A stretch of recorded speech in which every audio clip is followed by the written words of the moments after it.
जहां पना के इकबाल का सूरज हमेशा चमकता रहे, बड़े बड़े अधिकारी हमेशा उनकी जी हजूरी में लगे रहें। बाकी हम और अधिक क्या ही बोल सकते हैं। अगर बुरा बोलेंगे तो साहब की पुलिस जेल में डाल देगी, इसीलिए आज केवल अच्छा बोलेंगे। मंत्री महोदय ने कह दिया है कि राज्य में फिर से बंद पड़ी गन्ना फैक्ट्रियों को खोला जाएगा।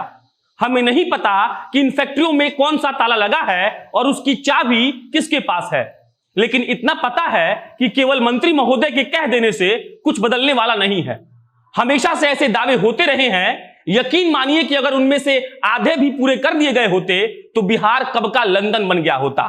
हर बार जो गन्ना फैक्ट्रियों को लेकर राजनीति होती है, उसका अंत कैसे होगा हमको नहीं पता, लेकिन उसकी शुरुआत कैसे हुई इसे समझना आपके लिए बहुत जरूरी है। आज आपको हम बिहार का वो समय भी बताने वाले हैं जब अपने चीनी के लिए बिहार हर जगह पहचाना जाता था, और आज का समय भी है जब बिहार अपनी दुर्गति के लिए हर जगह पहचाना जा रहा है। नमस्कार, मेरा नाम प्रशांत राय है और आप जनता जंक्शन की स्पेशल सेगमेंट एक्सप्लेनर देख रहे हैं। आजादी से पहले बिहार में 33 चीनी मिलें हुआ करती थी, लेकिन आज ये घटकर सिर्फ 28 हो गई हैं, और आज के समय में बिहार का नसीब देखिए कि इनमें से सिर्फ 11 मिलें ही चालू हैं। एक वो समय था जब बिहार देश में पैदा होने वाले चीनी का 40% अकेले पैदा करता था, लेकिन आज के समय में यह बमुश्किल 4% पर आ पहुंचा है। पहले जिस चीनी उद्योग का सबसे कारगर और फायदेमंद उद्योग माना जाता था, वो आज खुद से अपने अतीत के बारे में सवाल पूछ रहा है।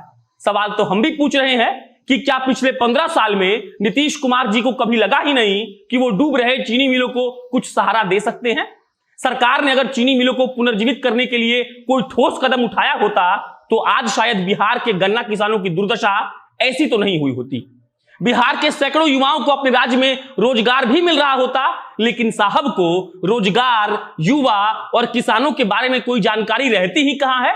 खैर, अब सबसे पहले जान लीजिए कि बिहार में गन्ना की खेती का इतिहास क्या रहा है। 1792 में ईस्ट इंडिया कंपनी की तरफ से एक प्रतिनिधि मंडल भारत आया था। इस प्रतिनिधि मंडल का उद्देश्य था कि विदेशों में बढ़ रहे लगातार चीनी की मांग को कैसे पूरा करना है। बिहार उस समय कोई अलग राज्य नहीं बल्कि बंगाल प्रेसिडेंसी का हिस्सा हुआ करता था। जे पीटरसन के नेतृत्व में एक प्रतिनिधि मंडल ने रिपोर्ट भेजा कि बंगाल प्रेसिडेंसी के तिरहुत क्षेत्र की भूमि गन्ना की खेती के लिए सबसे उपयुक्त है। प्रतिनिधि मंडल की रिपोर्ट में कहा गया कि यह सिर्फ खेती के लिहाज से नहीं बल्कि मजदूर और यातायात के लिहाज से भी सुविधाजनक है। तिरहुत क्षेत्र गंगा के उत्तरी भाग को कहा जाता है। उस समय तिरहुत को मुख्यतः दरभंगा और मुजफ्फरपुर सहित उसके आसपास वाले क्षेत्रों को कहा जाता था। उस समय क्षेत्र के किसान नील की खेती कर रहे थे, लेकिन अब समय के साथ नील की खेती में फायदा कम हो रहा था। रिपोर्ट भेजे जाने के बाद उस शासन की तरफ से प्रयास शुरू हुआ और किसानों ने क्षेत्र में गन्ना की खेती शुरू कर दी। 1820 में बिहार को अपना पहला शोधक चीनी मिल मिला, जो चंपारण क्षेत्र के बरहा स्टेट में स्थापित किया गया। कहानी पढ़ेंगे तो आपको पता चलेगा कि उस समय जो चीनी बनाया जाता था वो इलाके के लोगों को देखने के लिए भी नसीब नहीं होता था। ये चीनी सीधे फैक्ट्री से निकलकर पंजाब और अन्य पश्चिमी भारत के राज्यों में भेज दिया जाता था। जो क्षेत्र पहले नील की खेती के लिए जाना जाता था वो अब गन्ना की खेती के लिए प्रसिद्ध होने लगा था।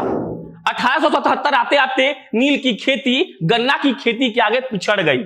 नील की खेती अब पश्चिमी तिरहुत क्षेत्र में मात्र 1500 हेक्टेयर पर सिमट गया, तो वहीं गन्ना की खेती 2000 हेक्टेयर पर पहुंच गया था। बताया जाता है कि 1903 तक इस क्षेत्र के किसानों ने नील की खेती को हमेशा के लिए छोड़ दिया।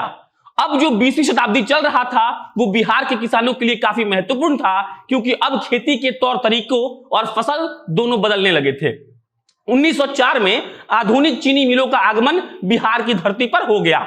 मढ़ौरा चीनी मिल से लेकर दरभंगा के लोहट और रायाम, पश्चिम चंपारण के लौरिया, सिवान और समस्तीपुर में 1920 तक कई चीनी मिलें स्थापित हो चुकी थी। उस समय चीनी उद्योग किसानों के लिए काफी फायदेमंद साबित हुआ, लेकिन जल्द ही इस पर संकट के बादल गहरा गए। सरकार ने फैक्ट्रियों को तो स्थापित कर दिया, लेकिन बाद में इसको कैसे अपडेट किया जाए उस पर कोई ध्यान नहीं दिया गया। फलस्वरूप अन्य देशों में स्थापित फैक्ट्रियां इनसे आगे निकल गई। प्रथम विश्व युद्ध के दौरान कुछ हद तक अपग्रेड करने का कार्य किया गया, लेकिन वो विदेशी फैक्ट्रियों के समान नहीं था। हालांकि यह समस्या केवल बिहार में स्थापित चीनी मिलों के साथ नहीं बल्कि देश के अन्य राज्यों में या अन्य क्षेत्रों में जो चीनी मिल स्थापित हुई थी उनके साथ भी था। 1929 तक कई चीनी मिलें बंद कर दी गई। अब देश में चीनी मिलों की संख्या घटकर केवल 32 रह गई थी, जिनमें से अकेले तिरहुत क्षेत्र में 5 चीनी मिलें थी। 1932 में एक बार फिर गन्ना किसानों और गन्ना फैक्ट्रियों के दिन वापस लौट आए, जब शासन की तरफ से उनको सहयोग मिलना शुरू हुआ। इस क्षेत्र के किसानों का इसका भरपूर फायदा मिला। मात्र 4 साल के अंदर गन्ना फैक्ट्रियों की संख्या बढ़कर 17 हो गई। जब चीनी मिल की संख्या बढ़ी तो लिहाजा चीनी का पैदावार बढ़ना ही था। चीनी के उत्पादन में 6 गुना का अभूतपूर्व वृद्धि हुआ। अब भारत चीनी के मामले में आत्मनिर्भर होने के रास्ते पर खड़ा था। चीनी के आयात में 8.5 करोड़ रुपयों की कमी आई। मात्र 25 लाख रुपए की चीनी का आयात भारत में हुआ, लेकिन ये अभी शुरुआत थी। चीनी मिलों ने सरकार को इतना फायदा दिया कि जल्द ही सरकार 2 साल और संरक्षण देने के लिए राजी हो गई। 1937 के बाद तिरहुत में चीनी उत्पादन बहुत तेजी से बढ़ा। 1938-39 आते आते भारत चीनी के मामले में पूर्णतः आत्मनिर्भर बन गया। भारत अब अपनी जरूरत से बढ़कर चीनी का उत्पादन करने लगा था और इसमें तिरहुत क्षेत्र का सबसे बड़ा योगदान था।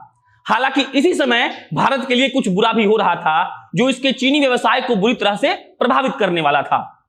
1937 में ही दुनिया भर के 21 प्रमुख चीनी उत्पादन देशों ने एक अंतर्राष्ट्रीय समझौता किया।